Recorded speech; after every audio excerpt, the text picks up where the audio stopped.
한 주 쉬어가지고 또 내용이 끊어진지 모르겠습니다. 우리가 함께 읽은 이 본문 속에 중요한 단어가 있습니다. 하나는 언약, 약속이란 단어고, 두 번째는 율법이란 단어고, 또 하나는 자손이란 단어. 이 세 단어가 제일 많이 반복되고 있습니다.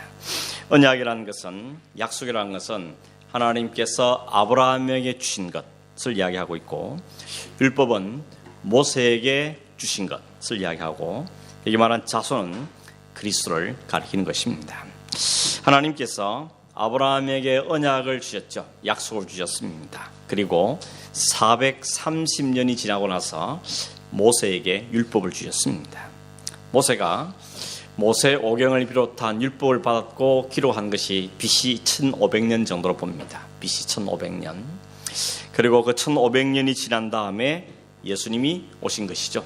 BC는 Before Christ니까 예수님이 오시기 전 1500년. 합하면 약 한 2000년도 걸린 거죠. 아브라함에게 약속을 주셔서 그 약속의 성취자인 그리스도가 오시기까지 약 한 2000년 정도 시간이 걸렸습니다. 오늘 읽은 이 본문은 사실 우리가 읽었을 때 한 1분 15초 정도 걸렸습니다. 딱 보니까 1분 15초 걸렸는데, 이 속에는 아브라함부터 그리스도까지 약 한 2000년의 시간, 요 안에 딱 이렇게 함축이 되어 있다고 볼 수 있겠습니다. 오늘 저녁에 이 율법과 약속이란 주제를 가지고 말씀을 함께 나누겠습니다. 우선 15절 말씀을 다시 한번 보겠습니다. 형제들아, 내가 사람의 예대로 말하노니 사람의 언약이라도 정한 후에는 아무도 패하거나 다하거나 하지 못하느니라. 형제들아, 그런데 형제는 누구겠습니까? 우리 말고 1차적인 것은 갈라디아 성도를 이야기하는 것이죠. 갈라디아 성도들이 지금 바울이 편지하고 있습니다. 지금 바울이 갈라디아 성도들이 편지하고 있는데, 편지를 쓰게 된 이유가 뭐라 그랬습니까? 갈라디아 성도들이 바울이 떠난 다음에 바울이 전했던 복음에서 너무 쉽게 떠나서 다른 복음을 쫓았다는 소식을 들었습니다. 그래서 마음이 너무 다급해진 거죠. 어떻게 이럴 수 있냐? 내가 너희들에게 복음을 열심히 전하고 갔는데 그 복음을 버리고 다른 복음을 받다니 도대체 이런 일이 있을 수 있는가? 아주 흥분한 마음으로 편지를 지금 쓰고 있는 것입니다. 바울이 말한 다른 복음이라는 게 뭘 이야기합니까? 오직 예수 그리스도를 믿음으로 구원받는 것 외에 거기다가 할례라든지 혹은 이런 율법을 갖다 대어서 율법을 지켜야 구원을 받는다고 말하는 것, 그걸 가리켜서 다른 복음이라 그럽니다. 여러분, 다른 복음이라 그러니까 뭐 이상한 소리 하는 것을 생각하지만 사실은 다른 복음이라는 것이 복음의 핵심에서 벗어나면 그게 다른 복음인 것입니다. 오늘날도 복음이라고 말은 하는데 그 복음의 핵심에서 벗어나면 그게 곧 다른 복음이 되는 것이죠. 왜 율법의 행위를 강조하는 게 문제가 되는가 하면, 율법의 행위를 강조하는 것은 그리스도의 구속의 완전함을 부정하는 게 되기 때문에.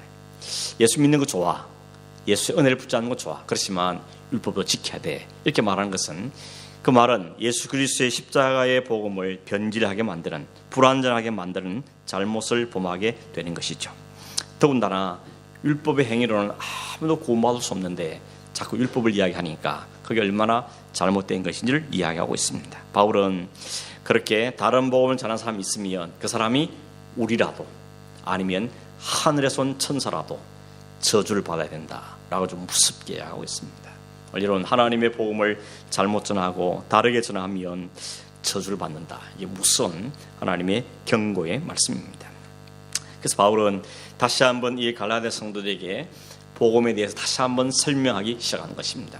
그래서 제일 먼저 한 게 뭔가 하면, 내가 사도라는 걸 자꾸 의심을 하는데 그러지 마라, 나는 진짜 사도가 맞다라고 자신이 어떻게 사도가 되는지를 이야기 시작하는데, 한마디로 딱 추격하면 자신이 사도된 것은 하나님께서 은혜로 꽉 붙잡으셔서 친히 계시를 보여주시고 하나님 사도로 삼으셨다 하는 것이 초반부에 있는 바울의 이야기였습니다. 그런 다음에 3장에 들어와서, 우리 지금 3장을 보고 있는데 바울의 주장이 계속되고 있습니다. 1절에서 5절에는 너희들이 어떻게 구원받은, 갈라디아 사람들에게 너희 자신을 한번 가만히 생각해 보라는 것입니다. 너희를 한번 잘 되돌아보라는 것이죠. 그래서 처음에 너희들이 성령을 받고 예수를 믿게 된 게 어떻게 된 거냐, 그게 너희들이 율법을 잘 지켜서 된 거냐 아니면 믿어서 된 거냐라고 묻습니다. 어떻게 됐습니까? 믿어서 된 거죠. 여러분은 어떻습니까? 성경을 잘 지켜서 혹은 율법을 잘 지켜서 구원을 받은 겁니까? 아니면 그냥 믿어져서 구원받은 겁니까? 후자죠. 믿어져서 구원을 받는 것입니다.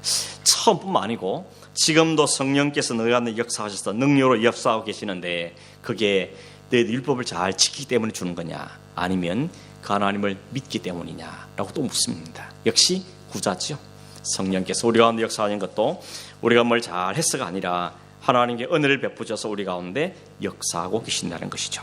그런데 이런 예수 그리스도의 십자가의 복음을 두고 어떻게 너희들이 이렇게 복음에서 떠나길 수 있느냐? 어떻게 복음을 떠날 수 있느냐? 나 참 이상하다. 이야기를 하고 있는 것입니다. 시작은 성령으로 시작했고 복음으로 시작해놓고 다시 율법으로 돌아가면 이거는 얼마나 어리석은 것이냐라고 3장 첫 절에 말하기를 어리석도다 갈레아디아 사람들아 라고 시작했던 것입니다. 그런 다음에 너희들이 그렇게 죽고 못 사는 아브라함을 한번 예를 들어보자는 것입니다. 아브라함이 언제 어렵게 되고 구원받았냐는 거죠. 창세기 3장 15장 6절을 보니까 아브라함이 하나님을 믿음에 그것을 그에게 의로 정하셨다고 말씀합니다. 뭘 했을 때가 아닙니다. 아들을 바치니까가 아니고 하나님을 믿었더니 그 믿음을 보고 의로 여겼다고 분명하게 말씀하고, 너희들이 그렇게 조상으로 여기는 아브라함도 믿음으로 의에 이랬다고 하지 않느냐. 근데 왜 믿음의 조상이라 자손이라 그러면서 율법에 넘어갈 수 있느냐라고 이야기하는 것입니다. 오직 믿음인데 그 믿음이 뭐냐는 겁니다. 율법으로서는 도무지 어려워질 수 없고 도리어 저주 아래 놓여버린 우리를 위해서 그 모든 저주를 대신 속량하신 예수 그리스도의 십자가의 은혜, 그게 바로 그 예수를 믿는 믿음, 그게 바로 믿음의 본질인 것을 이야기하고 있는 것입니다. 그러고 나서 오늘 15절이 이어진 겁니다. 15절을 우리 읽었죠. 형제들아, 내가 이제는 사람의 예대로 말해보겠다. 그러면 사람의 예란 말은 상식적으로 말해보자는 겁니다. 우리 딴 이야기 말고 우리끼리 우리 이야기를 한번 해보자는 겁니다. 그게 뭐 말인가 하면 이렇게 말하죠. 사람의 언약이라도 정한 후에는 아무나 패하거나 더하거나 하지 못하느니라 라고 말합니다. 이 말은 뭘 이야기합니까? 원래 이 말은 언약이라는 단어가 헬라어로는 디아데케라는 단어인데 원래 뜻은 뭔가 하면 유언이라는 뜻입니다. 유언이 뭔지는 잘 아시죠? 유언이라는 것은 약속하고 유언하는 게 별로 없죠. 그냥 마지막 하시는 분이 자녀들에게, 자손들에게 남기는 말이 유언입니다. 일방적으로 하는 것이죠. 일방적으로 하는 것입니다. 상식적으로 그 유언이 전해지면 그 유언은 함부로 바꿀 수 없는 거죠. 그래서 돈 많은 부모의 자녀들은 아버지 돌아가기 전에 유언장을 받아놔야 되는데 재산 좀 얻으려면 유언 받으려고 막 애를 쓰는 것이죠. 왜냐하면 돌아가시고 나면 그 유언은 더 이상 손댈 수 없기 때문에 하는 것입니다. 사람들도 유언과 또 약속을 할 때 그걸 하고 나면 함부로 바꾸거나 함부로 더하거나 뺄 수가 없는데 하물며 영원하신 하나님, 완전하신 그 하나님께서 약속하신 약속을 바꿀 수 있겠냐는 것입니다. 그게 변하고 그게 더하고 빼고 그럴 수 있겠느냐고 말씀하고 있는 것입니다. 사람들의 약속도 그렇게 소중하고 의미가 있거들랑 하나님의 언약은 얼마나 확정적이냐는 것을 지금 바울이 이야기하고 있는 것입니다. 우리는 아침 저녁으로 바뀌는 사람들이지만 하나님은 아침 저녁으로 바뀌는 것이 아니라 영원부터 영원까지 바뀌지 않는 온전하신 분이기 때문에 그 하나님의 입에서 나온 약속은 반드시 지켜져야 된다는 것을 이야기하는 것입니다. 하나님께서 아브라함에게 약속을 주셨다 그랬는데 아브라함이 어떻게 약속 주셨습니까? 아브라함아 와봐라, 우리 참 어느 혼자 해보자, 이게 좋을까 저게 좋을까 회의하고 그러지 않았죠. 아브라함이 그냥 일방적으로 선포하셨습니다. 창세기 12장 2절에 내가 너로 큰 민족을 이루고 내게 복을 주어서 내 이름을 창대하게 할 것이다. 너는 복이 될 거다. 너 이름 유명하고 싶어? 물어보지도 않습니다. 그냥 하나님이 내가 너를 복 주어서 네 이름을 크게 만들 거고 네가 큰 민족이 될 거게 할 거다. 하나님의 일방적인 선언입니다. 13장 14절 창세기 너는 눈을 들어 너 있는 곳에서 동서남북을 바라보라. 보이는 땅을 내가 너와 내 자손에게 주겠다. 너 땅 필요해? 묻지 않습니다. 이 땅을 너에게 주겠다고 하나님 선언하셨습니다. 15장 5절에도 하늘을 오르러 무뼈를 셀 수 있나 보라. 내 자손이 이와 같을 것이다. 너 자손 많고 싶어? 묻지 않다는 것이 하나님이 일방적으로 약속하셨습니다.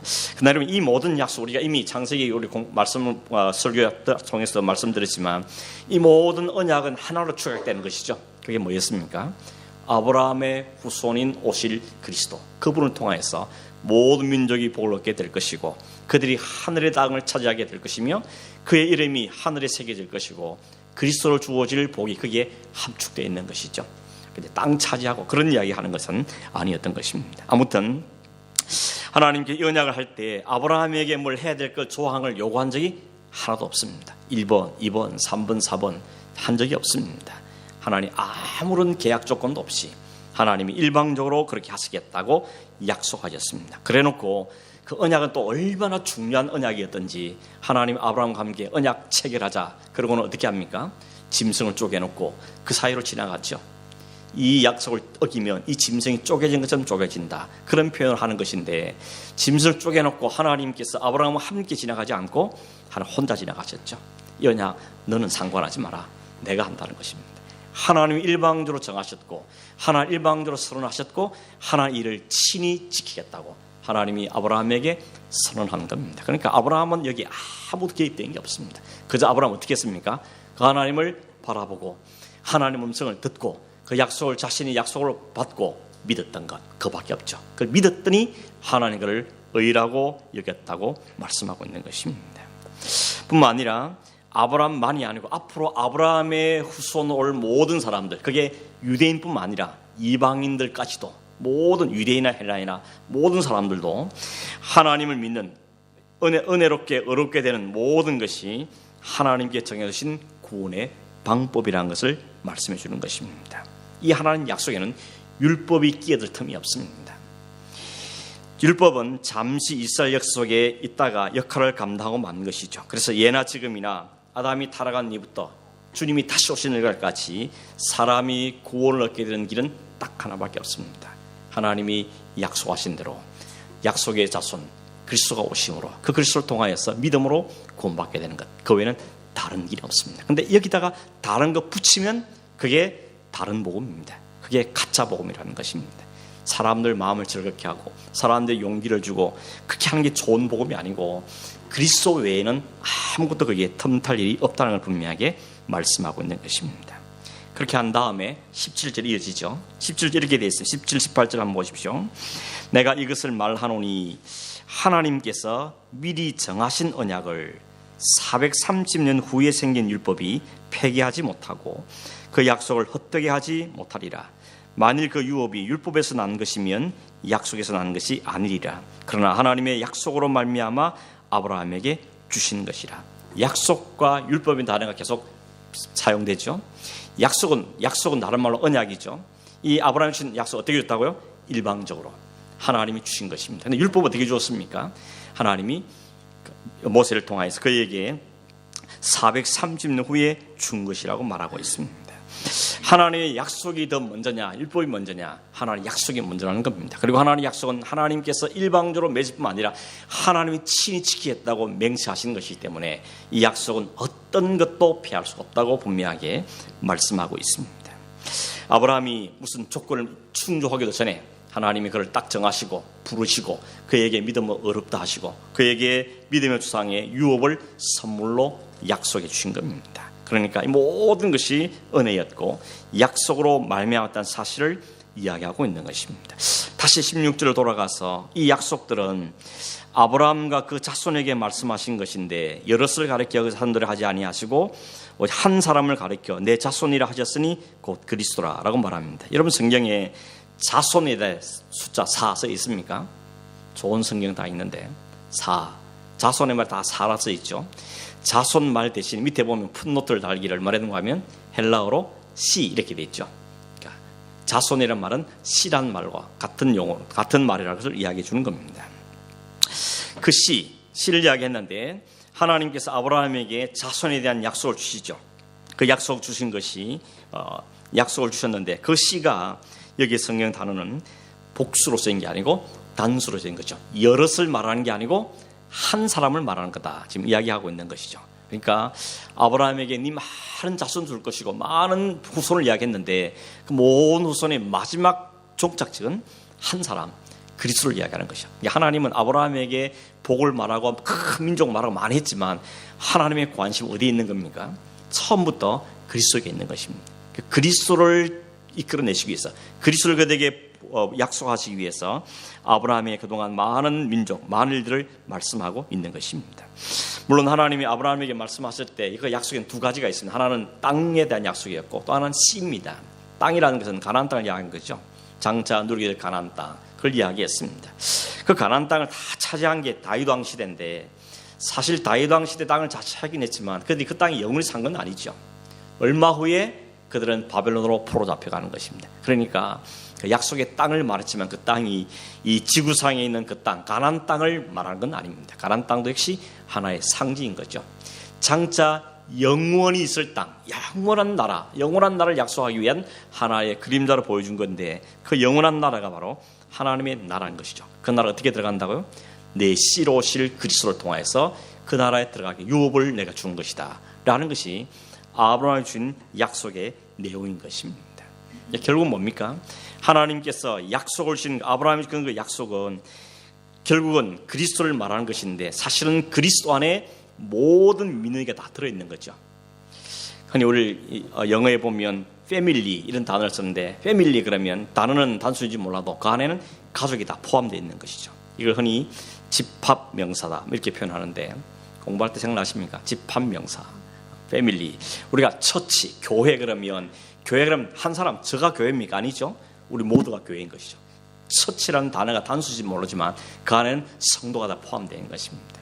이 원리를 잘 생각해 보시면 하나님께서 아브라함에게 그 하늘의 별과 같이 바닷가의 모래처럼 많은 자손을 주겠다라고 말씀하셨는데 그렇게 복수를 말씀하시다가 그러나 여럿을 말하는 거 하늘을 말하는 것이다 라고 말하면서 그리스도를 말씀하셨습니다. 근데 알고 보니까 그리스도 안에는 그리스도를 믿는 많은 사람이 다 들어있는 것이죠.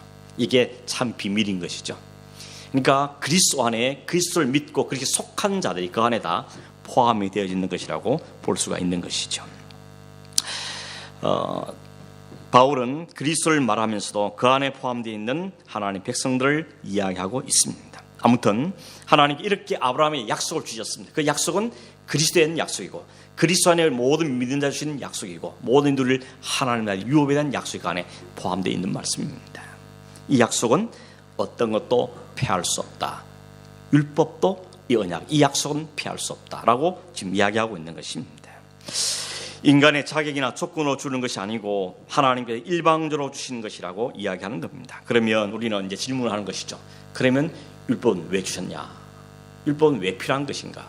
그냥 약속 주셨으면 약속도 쭉 밀고 가면 될 건데 그리스도를 약속하시는 그리스도 오시면 되고 그리스도에 구원하시고 그럼 우리가 천국 가고 그러면 될 건데 왜 굳이 그 가운데 율법이라는 게 끼어들었냐? 도대체 율법의 기능이 뭐냐? 라고 물을 수 있는 것입니다. 그 대답이 19절에 나와 있는 것이죠. 19절 보십시오. 그런즉 율법은 무엇이냐? 답이 나옵니다. 범법함으로 더하여진 것이라 천사들을 통하여 한 중보자의 손으로 베푸신 것인데 약속하신 자손이 오시기까지 있을 것이. 여기 세 가지가 들어있습니다. 첫째, 율법을 주신 목적이 뭐냐? 뭐라 그럽니까? 범법한 자들에게 더하여진 것이다. 범법했기 때문에 주어진 거라는 것이죠. 두 번째, 어떻게 주었다 그럽니까? 천사들을 통하여 한 중보자의 손으로 베풀었다 말합니다. 여기에 대해서 학자들이 여러 가지 이야기를 하는데 딱 한마디로 말하면 천사들이 모세를 통하여서 모세가 중보자가 되었다고 말하죠. 우리가 흔히 율법을 받을 때 하나님이 백성들 다 산에 밑에 두고 모세 너만 올라와라 그러죠. 모세가 올라가서 하나님께 율법을 받습니다. 가지고 내려와서 백성들에게 하나님 이렇게 말씀하셨다라고 선포하니까 백성들이 오케이 아멘 라고 그 말에 대답했습니다. 이게 사인하는 겁니다. 하나님의 율법을 주셨을 때 그 백성이 우리가 지키겠습니다 라고 사인을 한 것이죠. 그에 마치 우리가 중개사가 필요한 것처럼 중보자 역할을 모세가 한 것이죠. 하나님께 사인을 받고 여기 와서 사인을 받는 거죠. 하나님 이 백성들이 아멘이랍니다. 지키겠답니다. 그러니까 오케이 지키면 복을 줄 것이고 못 지키면 저주다 라고 말합니다. 이 율법은 쌍방간의 사인을 받았던 일방적이 아니고 쌍방간의 계약이라고 말할 수 있는 겁니다. 하나님 말씀하시고 지키면 오케이 복 주고 못 지키면 저주를 준다 라는 것이 쌍방간에 이루어진 이것이 아브라함이 준 약속과 다른 점이죠. 약속은 하나님 일방적으로 하나님이 정하고 하나님 내용을 다 정하고 이 지키는 것도 하나님 지키시고 율법은 지키면 복, 안 지키면 저주다. 쌍방간에 주어진 것이죠. 율법이 주었다는 것입니다. 근데 이 율법이 언제까지, 이 율법 세 번째 특징이 뭔가 하면 이 율법은 유효기간이 있다고 말합니다. 언제까지라 그럽니까? 약속하신 자신이 오시기까지. 약속하신 자신이 오시기까지 유효한 것이 율법이다 라고 이야기합니다. 약속하신 자손은 예수님을 이야기하는 것이죠. 여러분, 바울이 강조하는 게 뭔 것 같습니까? 바울이 강조하는 것은 이제 우리 시대는 그리스도가 오셨으므로 율법 아래에 놓였던 우리가 이제 그리스도 안으로 옮겨졌기 때문에 더 이상 율법에 매일 이유가 없다는 것을 이야기하고 있는 것입니다. 그러면 왜 하나님 처음부터 예수님 보내주시고 처음부터 은혜를 구원하시면 될 것을 굳이 율법을 주시고 그런 세월을 지난 다음에 율법에 매이게 한 다음에 다시 율법을 그렇게 하신 이유가 무엇인가 하는 것이죠. 그 대답이 바로 범법함으로 다하셨다는 것입니다. 이 말을 좀 설명을 드리면, 다시 말하면 우리가 죄인이라는 사실을 깨닫게 하게 주었다는 것입니다. 원래 우리가 그랬죠. 법이 없는 시대에 가면 내가 하는 게 다 자유롭습니다. 근데 법을 딱 정하면 그때부터 이건 잘못이구나, 어기면 벌칙을 내는 거구나 하는 것이 정해지는 것입니다. 무인도에 아니면 아무도 법이 없는 곳에 가면 그냥 자기 마음대로 사는 거죠. 본능에 따라 삽니다. 그런데 사람들이 모이고 그게 법이 딱 세워지면 그 법을 어기면 그 사람은 죄인인 거죠. 감옥에 가는 것입니다.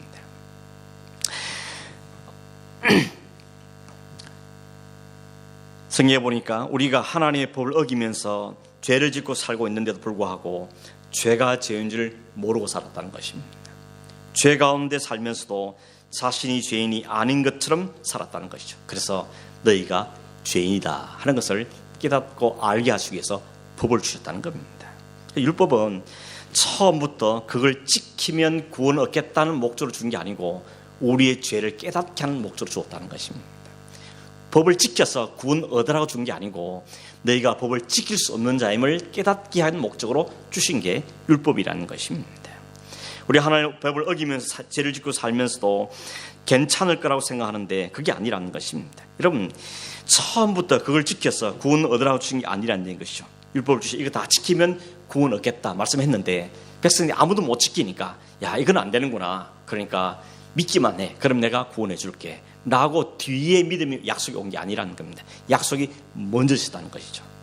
약속이 훨씬 더 먼저 있었습니다. 그런데 약속을 주시고 은혜로 주셨는데 이 인간들이 이걸 못 깨닫는 것이죠. 이 은혜가 얼마나 값진 것인지, 이 약속이 얼마나 풍성하시고 놀라운 것인지 세상 사람들은 알지를 못합니다. 그래서 알게 하기 위해서, 깨닫게 하기 위해서 그들에게 주신 것이 율법인 것이죠. 그래서 바울은 로마서 5장 13절 이렇게 말했습니다. 죄는 율법이 있기 전에도 세상에 있었는데 율법이 없을 때는 죄를 죄로 여기지 않았다. 원래 죄는 처음부터 있었습니다. 다 죄인이었습니다. 그런데 법이 없을 때는 자기가 하는 게 죄인이라는 것을, 내가 다 죄인이라는 사실을 못 깨닫고 살았다는 것이죠. 그런데 비로소 죄가 법이 딱 주어지니까 야, 내가 다 죄구나, 하나부터 열까지 지켜내는 게 없구나 하는 것을 그 사람들이 비로소 깨닫게 됐다는 것입니다. 그래서 로마서 5장 20절에 보면 율법이 들어온 것은 범죄를 더하게 하려 함이라. 그러나 죄가 더한 곳에 은혜가 또 넘쳤다. 이 말을 우리가 잘 기억해서는 우리가 죄인 사실을 깨닫게 될 때 어디로 간다는 겁니까? 거기서 그게 끝장내는 게 목적이 아니고 그 다음으로 가게 한다는 것이죠.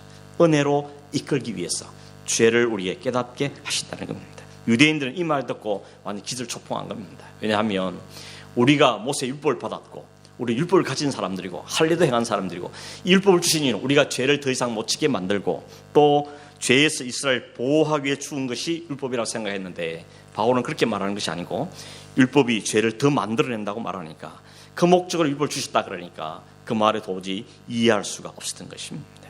근데 바울은 이 율법 때문에 죄가 심히 죄되게 했다라고 말하는 것입니다. 율법은 우리를 심히 죄인으로 만든다는 것입니다. 율법이 죄를 만들어내는 것이 아니고 이미 있는 죄, 이미 죄인인 우리의 정체를 드러내는 것입니다. 난 괜찮은 사람인 줄 알았는데 나 이 정도면 괜찮지, 잘 살지 않아? 다른 사람은 저 모양인데 나는 그래도 괜찮지 라고 생각하는 우리들에게 하나님의 법을 딱 갖다 대면 나도 별 수 없는 인간이구나, 아니 더한 인간이구나 하는 것을 깨닫도록 만드는 게 율법의 기능이라는 것입니다. 그래서 22절에 보면 이렇게 말하죠. 성경이 모든 것을 죄 아래 가두었다 그럽니다. 우리 모두를 죄 아래다 가두어버렸다는 것입니다. 죄에서 벗어날 수 없는 존재라는 걸 깨닫게 만든 것이죠. 언제까지 그런다 그럽니까? 23절에 보시면 믿음이 오기 전에 우리는 율법 아래에 매인바되고 계시될 믿음의 때까지 갇혔느니라. 믿음이 주고 전까지, 믿음의 때가 오기 전까지, 그리스도가 오기 전까지 우리는 죄 아래 갇혔다는 것입니다. 여기 가두었다, 매인바됐다, 갇혔다 이런 표현은 다 감옥에 투옥되는 걸 이야기하는 것이죠. 우리를 죄의 감옥에, 정죄의 감옥에 가두고 투옥시키는 것이 율법의 목적이라는 것입니다. 율법을 주신 이유는 우리를 죄인 알게 만든다. 죄 아래 가두어버리도록, 죽음 아래 놓이도록, 사망 가운데 가도록 하는 것이 율법의 목적이었다고 우리에게 말씀하고 있는 것입니다. 여러분, 율법을 처음 받을 때 우리는 중립 상태인데 이거 지켜 그러면 복 주고, 못 지키면 저주하고, 중립 상태 받은 게 아닙니다. 처음부터 죄인인 상태로 받은 겁니다. 처음부터 죄인인 상태에서 이걸 받은 것이죠. 그러므로 율법으로는 어느 누구도 어렵다함을 받아서 구원에 이를 수가 없는 것이죠. 오히려 죄인으로 도장 찍는 겁니다. 낙인을 찍어버리는 것이죠. 정죄 감옥 안에 가두어버리는 것입니다. 그래서 죽음의 형벌 아래 있다는 사실을 깨닫게 하는 것이 율법을 주신 기능이라는 것이죠. 여러분, 자신의 비참한 상태를 못 깨달으면 손을 내밀지 않습니다. 예를 들어서 사람이 암으로 사형성을 받아놓고도 불구하고 자기는 모릅니다. 주변 사람 알아도 자기는 모릅니다. 그러면 나는 전혀 문제가 없는 것처럼 사는 것이죠. 내 병이 발견되기 전까지는 나는 건강한 사람이야, 한 번도 병원 간 적 없어, 그렇게 삽니다. 그러다가 만약에 자신의 치명적인 질병이 드러나면 어떻게 합니까? 그때는 붙잡게 매달리는 것이죠. 병원도 찾아가고 의사도 찾아가고 또는 막 기도도 하고 이러면서 매달리게 되는 것입니다. 그 전까지는 나는 문제 없어, 나처럼 세상 사는 사람이 어디 있어, 이만큼 살면 그만이지, 이렇게 생각하면서 복음을 전해도 복을 받지 않습니다. 복음의 필요성을 못 느낍니다. 나는 잘 살고 있다고 생각하고 너나 잘 믿으라고 이야기합니다. 자신이 지금 치명적인 질병이 그렇다는 사실을 알기 전까지는 그냥 사는 것입니다. 그러나 그걸 깨닫고 나면 그때부터 간절해지는 것이죠. 깨닫게 되면 간절해지는 것이죠. 그래서 율법은 우리가 죄인인 것을 깨닫게 만듭니다. 그 다음 어디로 갑니까? 그러므로 그럼 난 어떻게 됐냐, 내가 어떻게 됐냐 라고 말할 때 그리스도가 우리에게 주어지는 것이죠. 그리스도가 있다는 것을 우리에게 말해주는 겁니다. 그래서 율법은 죄를 깨달을 뿐이고 그 율법으로는 구원받는 것이 아니고 우리는 그리스도께 가야 구원받는 거구나 하는 것을 깨닫게 하는 것이 율법의 기능이라고 이야기하고 있는 것이죠. 21절 그래서 바울은 그러죠. 율법은 약속과 반대되는 게 아니다는 것입니다. 율법과 약속이 반대되는 게 아니다. 21절 22절 보겠습니다. 그러면 율법이 하나님의 약속들과 반대되는 것이냐? 결코 그럴 수 없느니라. 만일 능히 살게 하는 율법을 주셨더라면 의가 반드시 율법으로 말미암았으리라. 그러나 성경이 모든 것을 죄 아래 가두었으니 이유는 예수 그리스도를 믿음으로 말미암는 약속을 믿는 자들에게 주려 하심이라. 약속은 이미 주어졌죠. 아브라함 때부터 이미 주어졌습니다. 그런데 그 약속의 중요함과 소중함과 가치를 깨닫지 못하는 자들에게 율법을 통과하게 하심으로 그 약속이 얼마나 중요하시, 그 약속이 얼마나 엄청난 것인지를 깨닫게 하기 위하여 우리에게 말씀하고 있는 것입니다. 바울이 율법과 그 하나님의 언약, 그 복음의 관계를 지금 설명하고 있는 것이죠. 율법은 그렇게 해서 우리를 주신 것인데 그 율법을 통하여 우리는 믿음을 붙잡게 됐고 그리스도를 붙잡게 됐고 그리 십자의 은혜를 붙잡고 이제는 하나님의 은혜 가운데 들어가게 됐는데 다시 율법으로 돌아가겠다고 다시 율법을 지켜서 구원했다 한다는 것은 이건 얼마나 어리석은 것이죠. 이미 통과한 길을 다시 되돌아간다는 것이죠. 그래서 다음 주에 보겠지만 율법은 초등학문으로 돌아가게 만드는 게 아니에요. 우리를 이끌어가는 교사 역할을 하는 것인데 다시 그걸로 돌아가는 것은 옳지 않다는 걸 이야기하고 있는 것입니다. 여러분, 말씀을 맺습니다. 율법은 우리를 죄인됨을 알게 하고 그 절망 속에서 다시 십자의 은혜를 붙잡게 하기 위해서 우리에게 주신 하나님의 놀라운 은혜의 수단이었던 것입니다. 그런데 그 수단을 붙잡고 그걸 통하여서 구원을 얻겠다는 것은 어리석은 일이라는 것이죠. 오늘도 마찬가지입니다. 우리 하나님 말씀을 보고 하나님 계명을 보면서 자신이 얼마나 추악한 죄인이며 여전히 그 하나님의 은혜가 없으면 살 수 없는 사실을 깨닫게 만드는 것이 하나님 우리에게 주시는 말씀의 기능인 것이죠. 결국 율법은 약속을 더 가치 있게, 율법은 은혜를 더 은혜로 알도록, 율법은 우리가 그리스도를 더 그리스도에게 만들기 위해서 우리 준 놀라운 하나님이 주신 장치고 축복이었다는 것입니다. 만약에 하나님 우리에게 뭘 내놓으라 그러면 뭐 내놓겠습니까? 뭘 내놓을 수 있습니까? 여러분 헌신을 내놓을 수 있습니까? 여러분의 헌금을 내놓을 수 있습니까? 뭘 내놓을 수 있겠습니까?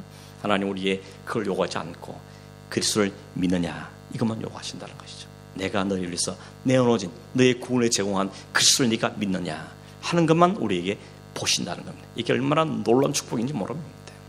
안 그러면 우리는 다 죽습니다. 살 사람이 없습니다. 율법에 다 죄인으로 갇혀서 죽어야 될 사람입니다. 더군다나 하나님이 우리에게 일방적으로 약속한 것입니다. 아무것도 요구하지 않고 하나님이 친히 계획하시고 이루시고 일하신다는 거죠. 심지어는 에베소 뭐라 그럽니까? 너희가 그 은혜로 인하여서 믿음을 알며 구원을 얻었다. 믿는 것마저도 하나님의 은혜라고 우리에게 설명하고 있는 것이죠. 그래서 여러분 이 은혜라는 단어가 얼마나 소중한 단어입니까? 얼마나 귀한 단어인지 알 수가 없는 것입니다. 우리를 법으로 대하지 않고 은혜로 대하시는 겁니다. 그리스도로 대하신다는 것이죠. 그것이 우리에게 놀라운 축복이 아닐 수 없는 것입니다. 그 은혜가 우리에게 공짜로 주어졌지만 하나님 편에서는 하나님의 아들 독생자가 십자가에 매달리시고 하늘 버려두시고 천한 인간들 가운데 임하시고 그 모든 십자가를 대속에 십자가를 지시고 모든 희생을 치르시고 우리 모든 저주의 저를 속량하시기 위해서 그 십자가를 다 담당하심으로 우리에게 놀라운 그 은혜를 허락해 주셨다는 것이죠. 이걸 하나님은 처음부터 계획하시고 계셨고 그 은혜의 가치를 우리가 깨닫고 알게 하기 위해서 우리를 율법 앞에 세우셨던 것이죠. 그러므로 우리 하나님 앞에 설 때마다 또 율법에 설 때마다 뭔가를 그걸 통해 이루겠다는 것이 아니고 우리 연약함을 깨닫고 하나님 우리 실체를 인정하고 하나님 은혜 앞에 다시 나갈 때 하나님은 그래 이제 알았냐 내가 너를 사랑한다 말씀해 주시고 우리를 다시 용기를 주시며 너의 연약함 때문에 성령으로 내가 너를 함께하는 것이다 라고 우리에게 말씀해 주시는 것입니다. 우리 바울이 갈라디아 성도들에게 이 답답한 심령을 가지고 간절한 심령을 가지고 이 말씀을 전했던 것처럼 오늘 이 말씀을 기억하면서 하나 우리 주신 이 약속 이 하나님의 언약이 얼마나 소중한 것이었든지 이게 내게 주었다는 것이 얼마나 축복인지 은혜를 붙잡고 살던 것이 얼마나 감사인지를 기억하고 믿음으로 사는 저와 여러분 되기를 간절히 바랍니다.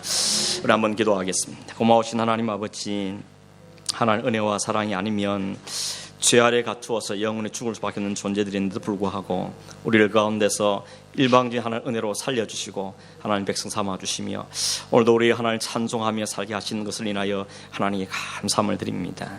이 사실 잊어버릴 때마다 내 힘으로 살려보려고 하고 발버둥치며 하던 때가 참 많았고 교만을 떨며 또 하나님 건방을 떨었던 때가 많았던 것을 고백합니다. 하나님 그런 우리를 묵묵히 참아보시고 그리스도의 보혈로 우리를 다시 정결케 하시며 십자의 은혜로 우리를 삼아주시고 은혜 가운데 이끌으시고 인도하신 하나님께 진실로 감사함을 드립니다.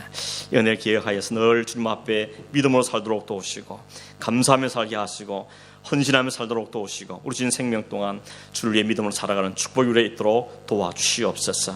아브라함 복이 우리의 복이 되게 하셨고 그리스도와 누리시는 온전한 그 축복이 우리의 복이 되신 하나님을 찬양하며 감사하옵고 예수님의 이름으로 기도하옵나이다.